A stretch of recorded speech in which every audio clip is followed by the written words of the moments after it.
So, topic natin ngayon is diet ulit. So, nutrition dapat tawag, hindi diet. So, yung last ko kasi is calorie count.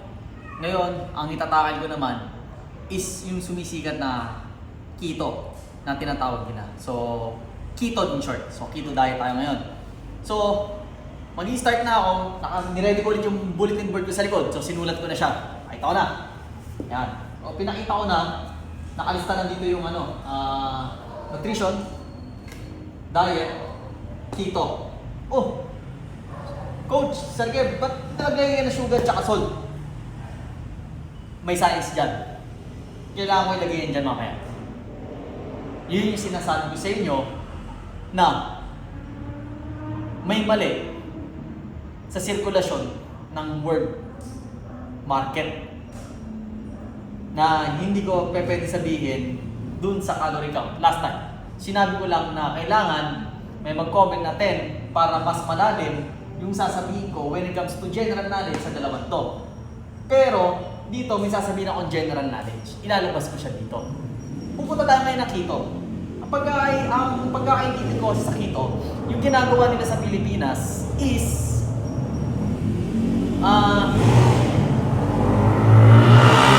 dahil lang. Yun, wala na. So yung keto, ang pagkakaintindi ko dito is nagle-less sila ng carbs, tinatasan nila yung mga fats. Which is, kahit saan man natin tingnan, pag tinasa mo ang level ng fats, fats pa rin yun. So, sa iba nag-work, sa iba hindi. Pero kung titingnan mo reality, ang carbs kasi is source of energy. Pareha sila ng sugar. So ngayon, si keto naman, source of fats. Which is, kailangan din natin siya daily. Yun nga lang, kung ito ang pagaganahin natin, tatanggalin natin yung energy mo, energy level.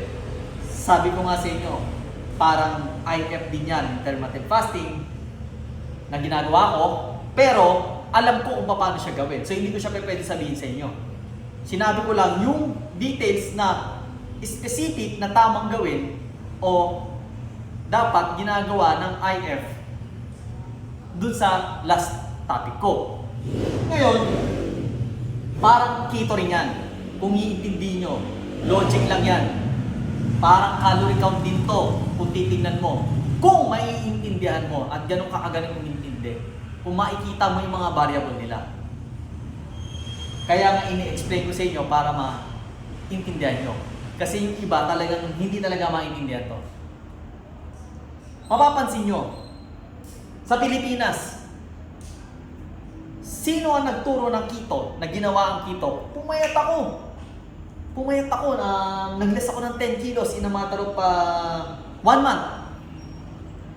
Eh sir, nag-lose ako ng 20 kg within 2 months. Oh, very good for you. Yun lang masasabi ko. Pagkatapos nun, napapansin nyo? Boom! Bitaw. So, ibig sabihin, in short, hindi siya sustainable. Yun na sinasabi ko dyan, hindi siya sustainable. So, meaning, di bitaw ang katawan mo dyan. In short, dyan yung tinatawag ko, bounce back. May bounce back na naman na nangyari. Kasi hindi talaga routine ng katawan ng tao yan. Napaka-imposible niyan. Ang keto, ang pagkakala ko dyan, nung inaral ko yan, ginagamit nila to para sa mga epileptic patient. May doktor ako inaral dyan na 2. Yan ang ginagamit nila for epileptic patient. Pero hindi naman ako doktor, so hindi ko na siya dino-dig. Hindi ko na siya inaral ng sobrang lalim. General knowledge lang ang kinuha ko. Kasi kailangan ko malaman yung mga yan. Part siya ng nutrition, which is under siya ng human biomechanics. So, ang sinusubo ko dito sa tao is, dapat alam ko yan. May idea ako dyan. Hindi ako namumula. Oh, coach, Kuya Kev, trainer ka. Yun na nga ang sinasabi ko. So, ibig sabihin, hindi na, tinatanggal ko na ngayon yung pagiging trainer ko. Gumawa ako ng sarili kong method. Yun ang ine-emphasize ko. So, makikita niyo yung profile ko sa Facebook tsaka sa Instagram, walang personal trainer. Baka may mabasa kayo, athlete o fitness coach. Magkaiba ang fitness coach sa personal trainer. Kahit saan nyo intindihin yan, magkaiba talaga yan. Okay? So, nandito na ako sa keto. Kina-clarify ko lang. Hindi na ako personal trainer ngayon. Okay? Ngayon, yung inaaral ko, ang keto, lumabas ang resulta niyan. May dalawang doktor dyan ang darubasa dyan. Which is ginagamit talaga nila yan sa mga epileptic patient. So which is, hindi ko alam kung paano nila nagagamit yan to control or manage something like that. Hindi ko pa pwede sabihin kasi masyado na malalim. So general knowledge lang ang binibigay ko sa tao. So meaning, ito is ginagamit ng doktor which is para sa epileptic patient. Which is hindi ko, ang pagkaka-estimate ko is nag-work siya. Hindi ko alam kung paano. Kasi general knowledge lang naman ang kinuha ko dun eh. So, yun lang yung alam ko. Hindi na ako nag-coding kasi hindi ko naman minamaster ang keto. Hindi ko naman siya ginagamit. Kasi alam ko naman na hindi siya sustainable. So, maapektuhan yung method ko. Tsaka, kahit sa ko tignan, hindi ko talaga siya gagawin. Bakit? Fat siya eh. Tatanggalin ko carbs ko, tatanggalin ko sugar ko. Bah, mag-iisip ako niyan. Common sense yan. Tanggalin ko ang carbohydrates ko sa katawan tsaka sugar, glucose ko. Eh di shoot ang energy ko, shoot down. Paano yun? Paano ako mag-workout nun? Logic yung common sense. Active ako eh. Pag tinanggal ko at nag-switch ako sa keto, lagap ang energy ko. Ilang tao niyan, unless wala akong gagawin. Yun ang sinasabi ko. So ang keto, lahat na nag-keto, notice nyo, kung sino pumayat sa keto diet, pansinin nyo, hindi kaya ng katawan, after 1 month, 2 months, kahit ma-achieve mo pa yung 10 kilos, 20 kilos na nawala sa'yo, bounce back ka pa rin. Boom! Ibig sabihin, fail ang keto. Nag-work siya. Oo, nag-work ka. 1 month, 2 months. Ang sinasabi dito is lose weight. So lose weight, nag-lose ka. Pero, pag bumitaw naman yung katawan mo at nagbawi yan, boom! Baka mamaya magtaka ka, uy, ba't ganun? Mas nag-gain pa ako. Yun ang kailangan nyo maintindihan. Yun ang sinasabi ko. Same as calorie count na natatawa na ako sa calorie count. Wala talagang calorie count. Pumunta ako ng IF, which is ginagawa ko, fasting siya. Inorganize ko lang yung time ng pagkain ko. Inayos ko lang siya. Pero kumakain ako. Nagets nyo? Ang pinagkaiba. May hirapan kayo pag hindi nyo naintindihan, kaya una ko nilabas is IF. Sumunod ako sa calorie count. Sinunod ko ang keto. Kasi ito ang nauusong diet daw sa Pilipinas. Na hindi alam ng tao o wala ko naririnig na tao na nagsasabi ng tama. Kahit saan mo talaga tignan, natatawa na lang ako.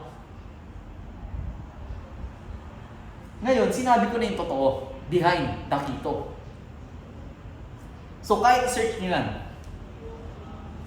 search nyo, huwag sa Pilipinas. Kasi talagang baka makuha nyo knowledge, wala din talaga. Search nyo sa labas ng bansa. Pinaka the best of the best. Magaling na doktor na nag-aaral nito, UK. Okay? Binigyan ko na kayo ng idea para makuha nyo yung magandang knowledge. Manunood na lang din kayo, kukuha na lang din kayo ng knowledge, doon na sa magaling. Yun lang gusto kong sabihin. Ngayon, so tapos na tayo sa keto. Pinasadaan ko lang yung keto, which is talagang fail talaga siya. Ngayon, anong kinalaman na sugar, coach? Kuya Ed, anong lumabas na salt? So, eto yung sinasabi ko sa inyo last time. Na kalaban ng tao ngayon. Etong dalawa. Kaya ako naglabas ng method. Paano method? Nagbago ang sistema ng workout. Paano nagbago ka? Pansinin nyo lahat ng workout ko is bago. Wala, ba't ganyan yung workout mo? Paano kakaiba? Ano ka ba, nang-aasar ka ba? Nanloloko ka ba? Hindi ako nanloloko. masyado ng convenient ang tao sa lahat ng bagay. Masyado na tayong komportable sa lahat. Pansinin nyo lang, masyado tayong komportable sa lahat. Being comfortable too much is not good.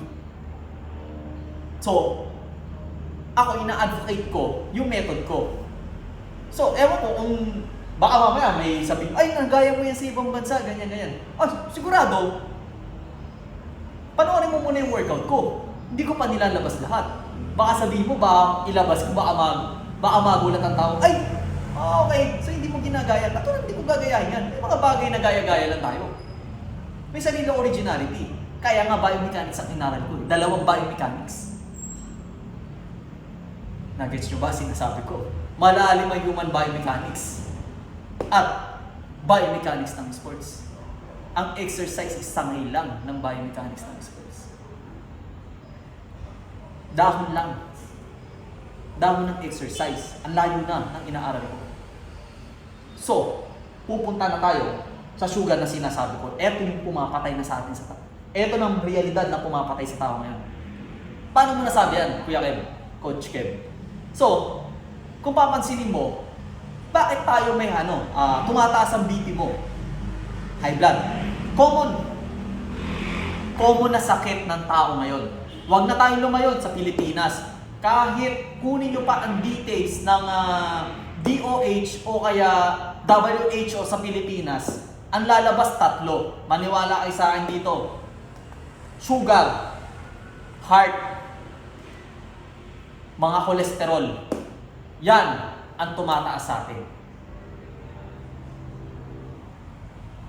Acid, pati liver, colon. Pero number 1 na pumapatay sa atin, cardiac, puso. So, paano mo sinasabi, Kuya Kev, na eto ang 2 taong pumapatay?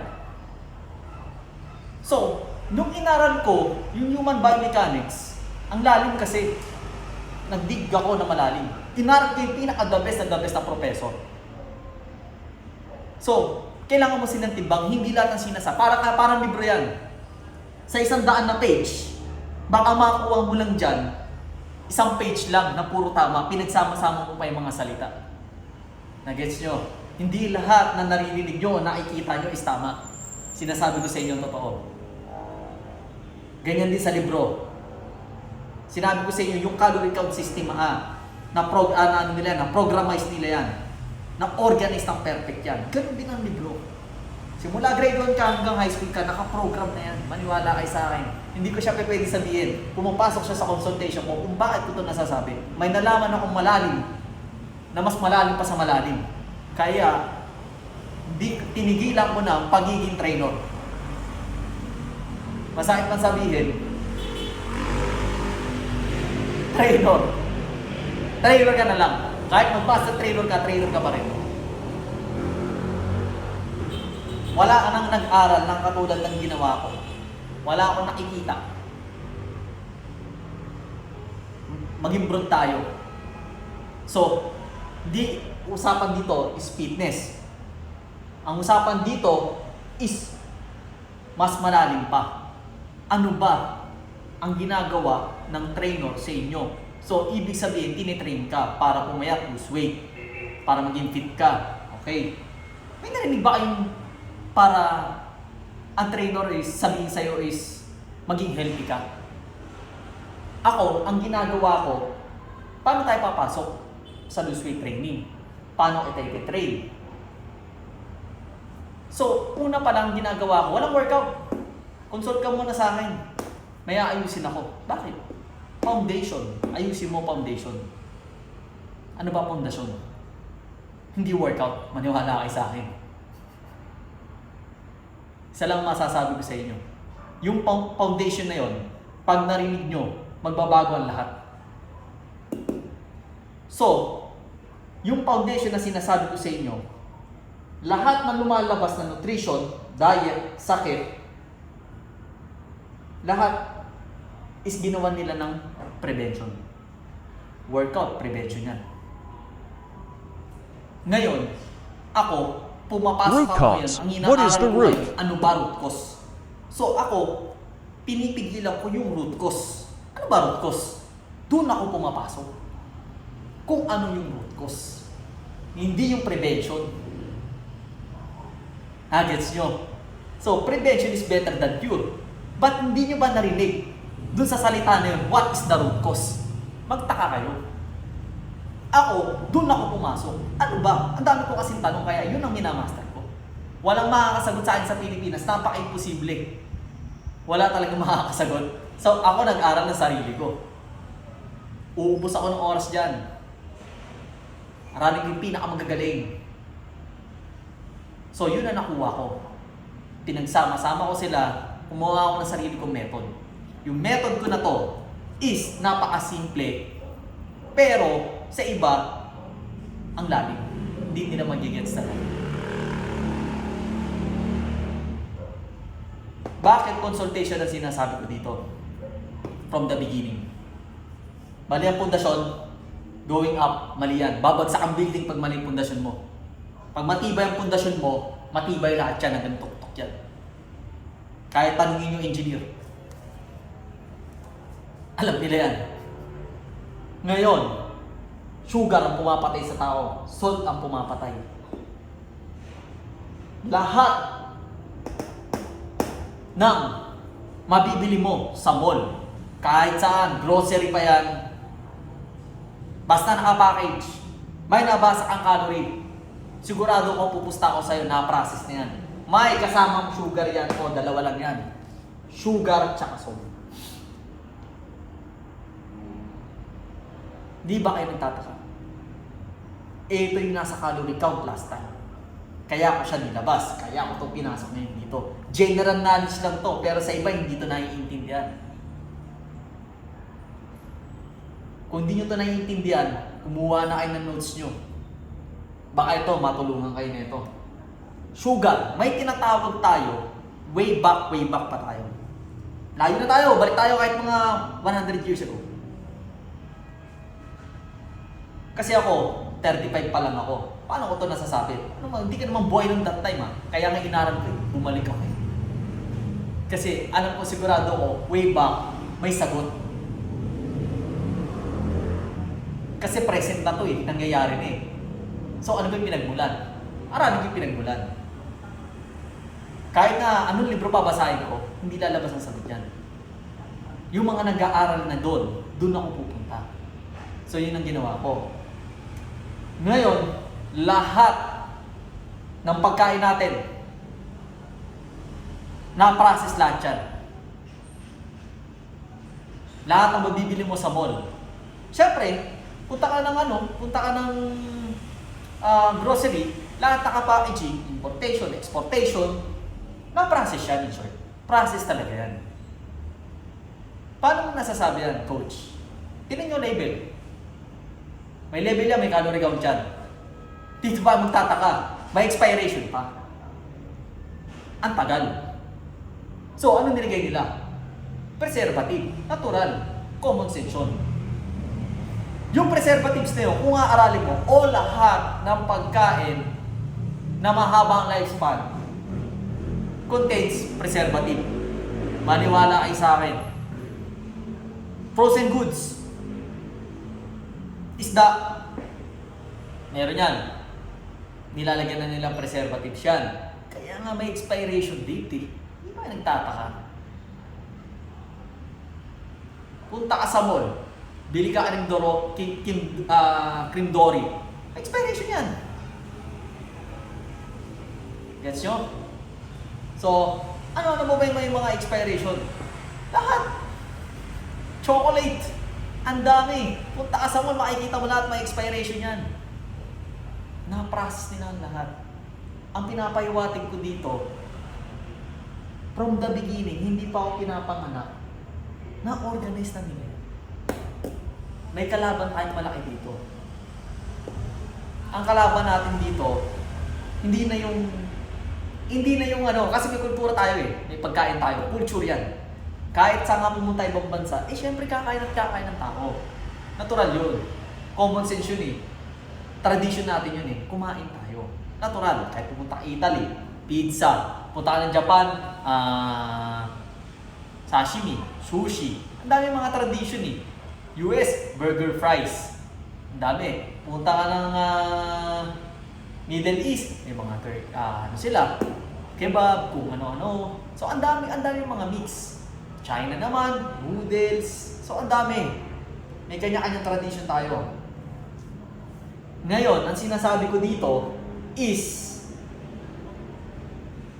lahat na Eskimo niluluto natin ngayon, nilalagyan na rin natin ng salt, which is ang sinasabi ko dito, yung MSG. Umami in short, yung bechin.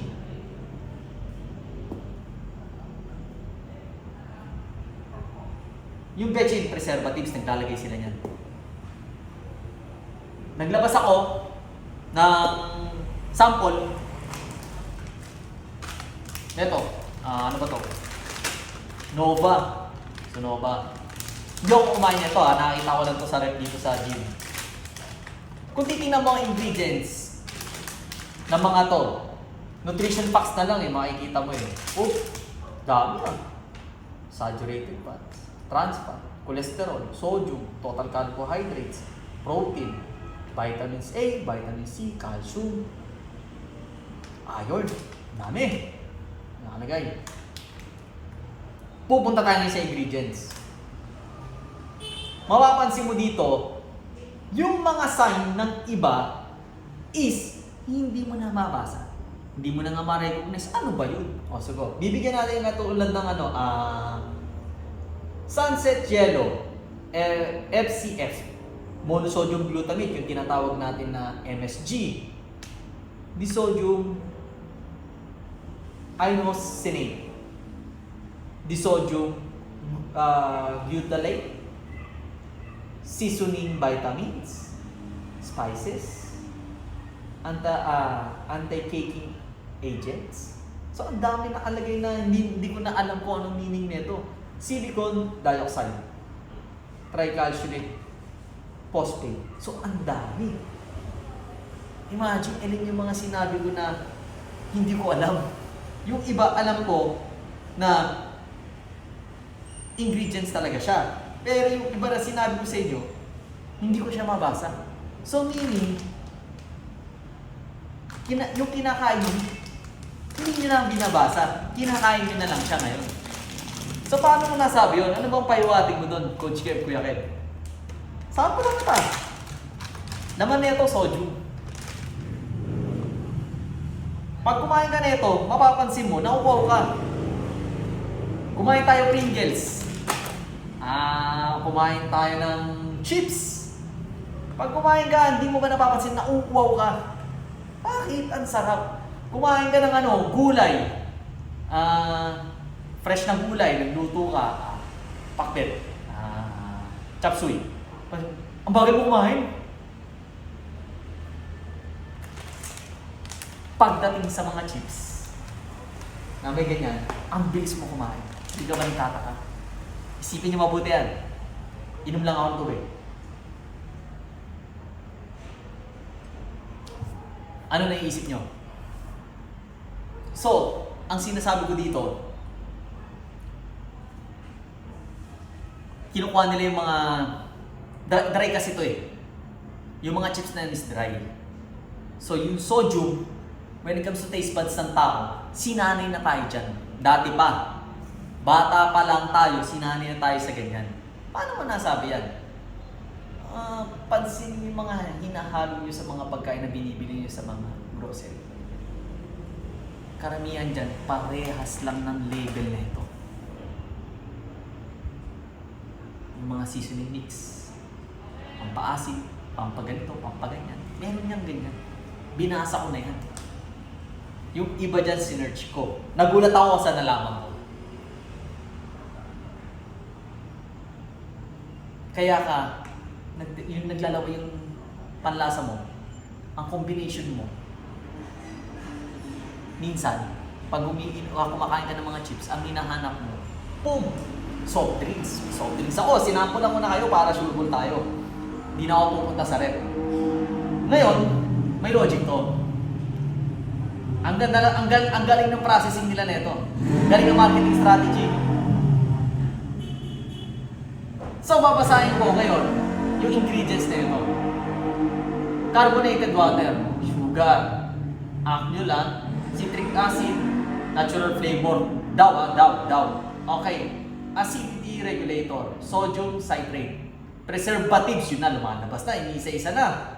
Sodium benzonate, hindi ko na alam, hindi ko na mabasa. Sweetener,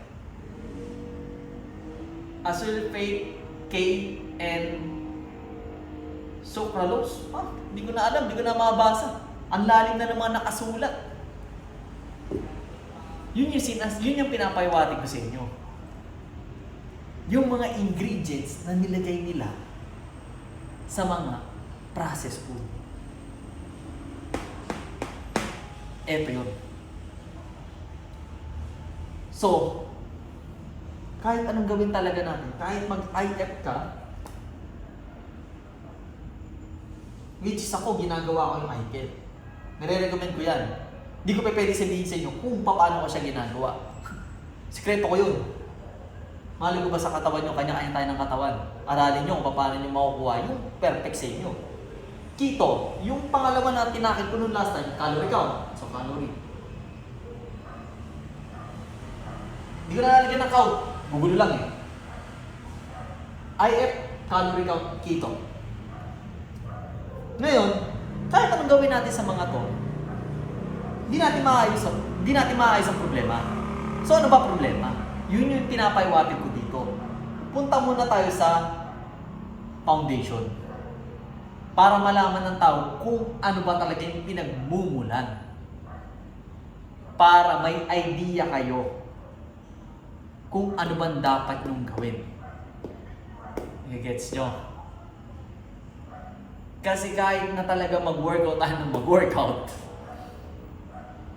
malabo eh. Hindi rin eh. Magpapay lang kayo, maniwala kayo sa akin.